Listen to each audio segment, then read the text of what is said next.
السلام علیکم ورحمۃ اللہ وبرکاتہ۔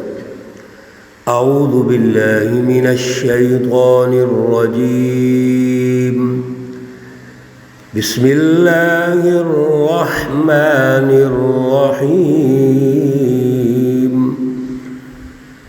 وآیۃ لہم اللیل نسلخ منہ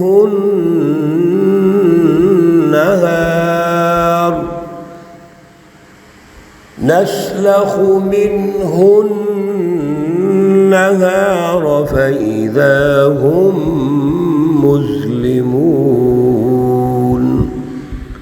صدق اللہ العلی العظیم۔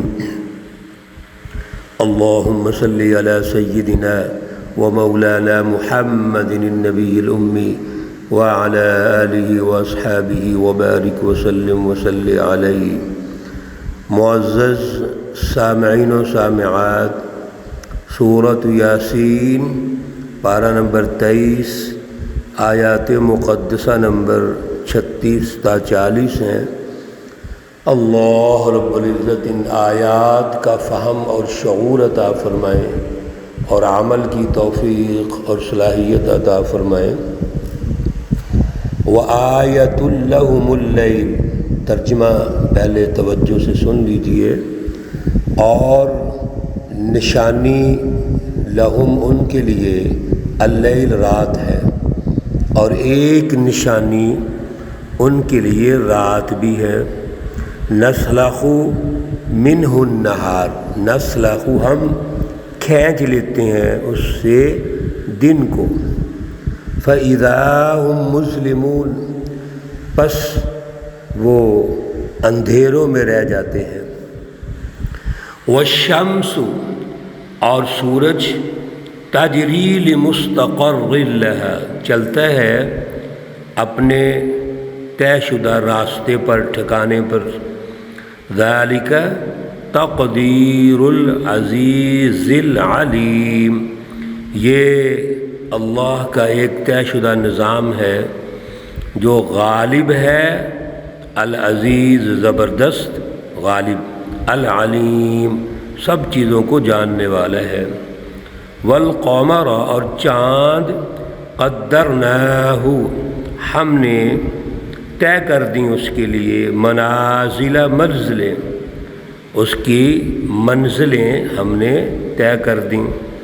حتی عاد، یہاں تک کہ جب وہ واپس لوٹتا ہے، یعنی اختتام کو پہنچتا ہے، کالعرجون القدیم، ایسے ہوتا ہے جیسے پرانی ٹہنی ہو کھجور کی۔ لا الشمس ينبغي لها، نہیں ہے مناسب کہ وہ اس کو پکڑ لے، ان تدرک القمر، کہ وہ پکڑ لے چاند کو۔ سورج کے لیے یہ مناسب نہیں ہے کہ وہ چاند کو پکڑ لے۔ وَلَا اللَّيْلُ سَابِقُ النَّهَارِ، اور رات کے لیے ہے کہ وہ دن سے آگے نکل جائے۔ وَكُلٌّ، اور یہ تمام جو فلکیاتی سسٹم ہے، فی فلکن، اپنے چکر میں، جو اللہ نے چکر ان کا بنایا ہے، دورانیہ بنایا ہے، یسبحون، وہ اس میں پھرتے ہیں۔ یسبحون کا معنی ہوتا ہے تیرنا، یعنی اپنے چکر کے اندر یا اپنے مدار کے اندر جو اللہ نے اس کا رکھ دیا ہے، اس کے اندر وہ چلتے پھرتے ہیں۔ میرے عزیزو، گزشتہ درس میں اللہ رب العزت نے جب رکوع کا آغاز ہوا تو وآیۃ لہم الارض المیتہ، ایک نشانی ارشاد فرمائی جو زمین کے متعلقہ ہے۔ عرض کیا تھا اس وقت بھی کہ اصل میں 3 قسم کی نشانیاں اللہ ارشاد فرماتے ہیں۔ آسمان کی مثال دیتے ہیں، زمین کی مثال دیتے ہیں، اور جو اس کے درمیان فضا میں ہو رہا ہے اللہ اس کی مثالیں دیتے ہیں۔ اور یہ تمام جو مثالیں ہیں ان کا مقصد ہمیں شعور پیدا کرنا ہے، سمجھانا ہے، ہماری تربیت کرنا ہے کہ ہم غور و فکر کریں۔ تو اللہ رب العزت نے زمین کی مثال دی، مردہ زمین کی، اور پھر اس زمین سے جو وسائل رزق پیدا ہوتے ہیں اللہ نے اس کی مثال دی۔ پھر اللہ نے زمین پر جو مخلوقات پیدا کی ہیں ان کی مثال دی، جوڑے جوڑے پیدا کر دیے۔ یہ سارا کچھ اللہ ارشاد فرماتے ہیں کہ یہ ہماری تربیت کے لیے ہے، غور و فکر کے لیے ہے۔ آج اللہ رب العزت مثال دے رہے ہیں، نشانیاں بتا رہے ہیں جو فلکیاتی نظام ہے، سیاروں کا نظام۔ چنانچہ اللہ فرماتے ہیں وَآیَةٌ لَهُمُ اللَّيْلُ۔ آپ سب سے پہلے تو اس نشانی پر غور کریں کہ جو رات ہے اور دن ہے یہ اللہ نے پیدا کیے ہیں۔ اللہ رب العزت دن کو پیدا کیا ہے، اس کے اوپر رات کا پردہ ہو جاتا ہے تو رات ہو جاتی ہے، اور پھر جب رات کو اللہ کھینچ لیتے ہیں دن سے، یعنی اس سے ہٹا دیتے ہیں تو دن آ جاتا ہے۔ تو رات جب آتی ہے تو اندھیرے چھا جاتے ہیں، دن آتا ہے تو روشنیاں ہو جاتی ہیں۔ اللہ رب العزت اس طرح نظام کو چلا رہے ہیں۔ اور پھر اگر اور مزید غور کریں تو وَالشَّمْسُ تَجْرِي لِمُسْتَقَرٍّ لَهَا، یہ جو سورج ہے یہ بھی چلتا ہے، جو اللہ نے اس کو روٹ دے دیا، اس کا مستقر بنا دیا ٹھکانہ اور روٹ، اس کے دائرے متعین فرما دیے ہیں۔ یہ سیارہ بھی چلتا ہے اور اپنے وقت مقررہ، اپنا روٹ، اپنے مدار کے اندر چلتا ہے۔ ذالک تقدیر العزیز العلیم، اور یہ پورا ایک شمسی نظام ہے جو بنایا ہے کس نے؟ الغالب، العزیز زبردست، غالب، العلیم جو ذرے ذرے کو جانتا ہے۔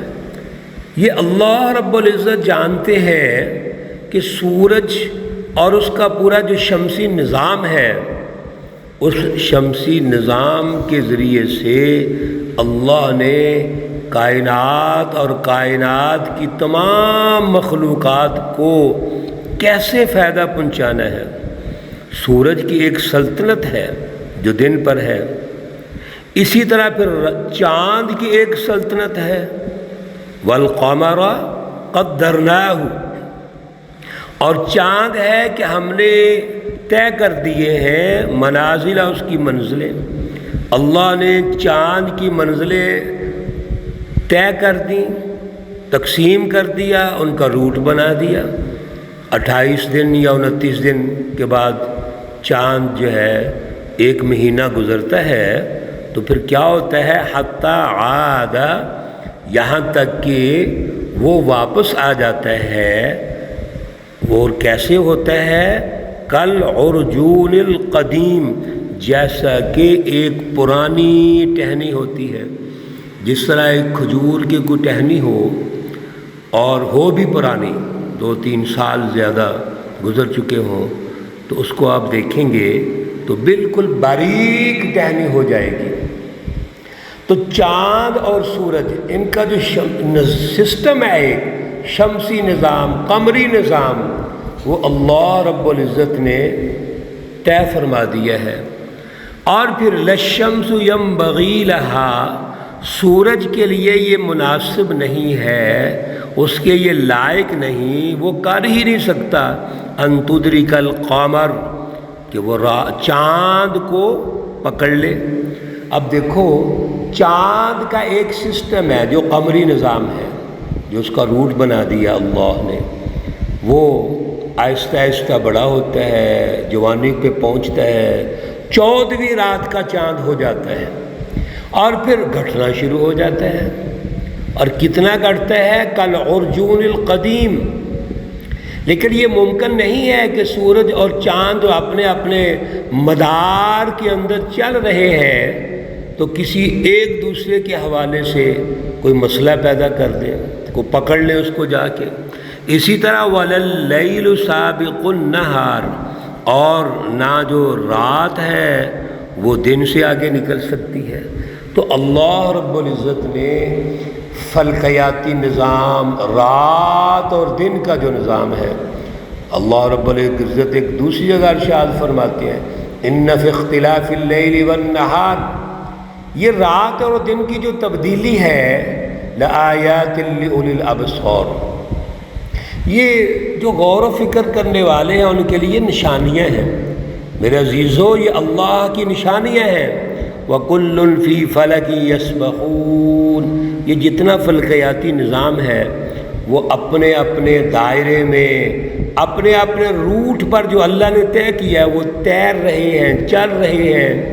یہ اللہ رب العزت کا نظام ہے، اور یہ تمام فلکیاتی نظام اللہ بیان فرما کے، ارشاد فرما کے ہمیں یہ بتا رہے ہیں کہ جو اللہ زمین پر گرپ رکھتا ہے، جس نے زمین پیدا کی، بنجر زمین کو اللہ رب العزت نے انسانیت کے لیے سیراب کر دیا، اس کو آباد کر دیا، جس نے پورا فلکیاتی نظام بنا دیا، شمسی اور قمری نظام، رات اور دن کا نظام بنا دیا ہے، تو کیا وہ اللہ جب دنیا میں اپنے رسولوں کو بھیجتے ہیں، سچی جماعت کو بھیجتے ہیں تاکہ تمہاری جہاں جسمانی قوتیں ترقی کر رہی ہیں وہاں روحانی قوتیں بھی ترقی کریں، اللہ کی پہچان پیدا ہو، عدل کا نظام قائم کرو، ایک دوسرے کے حقوق کی پہچان پیدا کرو، وہاں آپ اللہ کے رسولوں کے منکر ہو جاتے ہیں، اور اللہ کے رسولوں کا انکار کر کے اللہ کا انکار کر دیتے ہیں۔ مطلب غور و فکر نہیں کرتے، ہماری سوچ رسمی سوچ ہوتی ہے، ہم دوسروں کے تابع ہو جاتے ہیں۔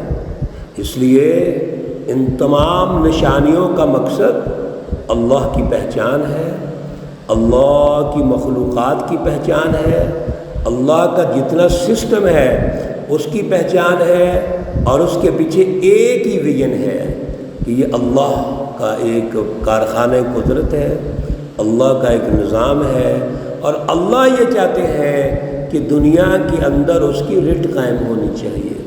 جیسے اللہ کے دسترس میں پوری کائنات ہے، پوری کائنات پر اللہ کی گرپ ہے، اسی طرح انسان کو بھی اللہ کے تابع ہو کر اللہ کی رٹ کو قائم کرنا چاہیے۔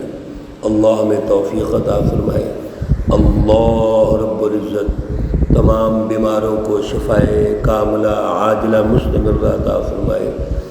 اللہ رب العزت تمام مرحومین و مرحومات کو جنت الفردوس میں اعلیٰ مقام عطا فرمائے۔ ربنا تقبل منا انك انت السمیع العلیم وتب علينا انك انت التواب الرحیم، وصلی اللہ تعالی على النبی الأمی محمد وعلى آلہ واصحابہ اجمعین برحمتک یا ارحم الراحمین۔ السلام علیکم ورحمۃ اللہ وبرکاتہ۔